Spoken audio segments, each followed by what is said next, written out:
Hi everyone, welcome back to the Bible study. We are in 2 Chronicles chapter 29 today, and I went to church yesterday, and there's this hymn stuck in my head. It's been stuck in my head ever since I got back, and I was wondering if you guys had any favorite hymns. If you do, leave them in the comments section. Let me know.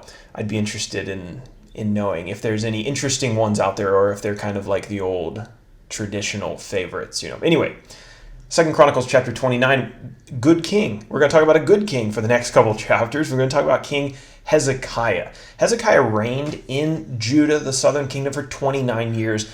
His reign probably fits within the window of 730 to 695 BC, so we're finally breaking into the 600s. In terms of our main characters, just two. We've got King Hezekiah. He's the son of Ahaz. Ahaz was the king of Judah, but died in chapter 28. So we have Hezekiah, and then we have the priests and the Levites, this group of people. They played a crucial role in helping Hezekiah reform the nation, specifically in helping him reinstitute the worship that was supposed to be going on at the temple. And then to our map section, really simple today. The temple is located in Jerusalem. That was the capital of Hezekiah's kingdom. That's where we're going to be spending our time. So there are 36 verses in this chapter, but I kept them all under one heading. The heading is Hezekiah reigns in Judah and restores worship at the temple. After Ahaz died in the last chapter, his son Hezekiah takes the throne, reigns for 29 years. The text says that he, quote, did what was right in the sight of the Lord. So that's a good thing. Hezekiah recognized, he was pretty wise when he was 25 when he took the throne. He recognized that the failure of Judah as a nation was the result of their failure to honor the Lord and to keep his law. And so he was determined that he was not going to repeat the mistakes that his forefathers had made. In his very first year, he ordered the Levites and the priests to get together and to reopen the temple, to clean it out and to prepare it for the worship that was supposed to go on there on a daily basis. Because you remember, Ahaz's father had closed the temple, and in place of the worship of the true God, he worshipped the god of the Syrians. So the priests and the Levites, they consecrated themselves, and then they began work cleaning up the temple. The priests entered into the temple, or the priests specifically entered into the temple, into like the holy place, the most holy place, and they took out the uncleanliness. And then the Levites, they stayed on the outside because they weren't allowed to go into the temple, and they took away that uncleanliness, out of the temple, took it out of the city and got rid of it. Now, the text doesn't say specifically what this uncleanliness was.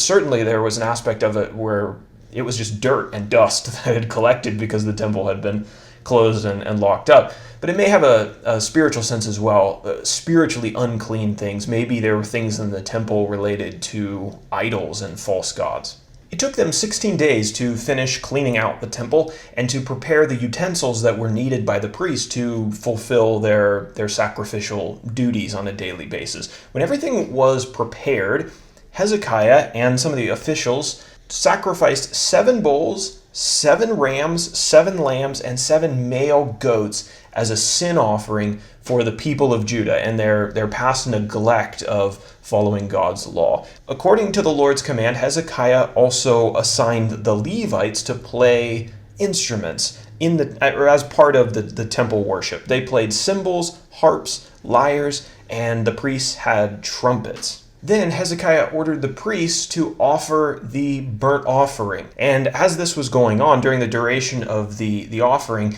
the musicians played, the singers sang, and all of the people worshiped God. Then Hezekiah invited all of the people to bring offerings to be sacrificed. And they brought a total of 600 bulls and 3,000 sheep. And there were actually so many animals and so few priests who were prepared to offer these sacrifices that the Levites had to help them in preparing the animals for sacrifice. And so that is where we leave off in chapter 29, and more about Hezekiah in the next couple chapters, but good news as far as the reign of Hezekiah goes in Judah. Now for our application for today. You've probably got a lot of things that you want to accomplish in your life, but make God the priority. You notice how Hezekiah, the first month of his first year of reigning, he determined that he was going to reform the nation, that he was going to get it back on track and in a right relationship with God. He probably had many things that he wanted to accomplish as king, but getting right with God was the first on his list. Don't do as many people do. Don't say, well, I'll find God, I'll get to know God, I'll get right with God after I get out of school, or after I get married, or after I'm established in my career, or after I've raised my kids and they're out of the house. All of those things will fall into place when you put God first and you make sure that you're right with Him.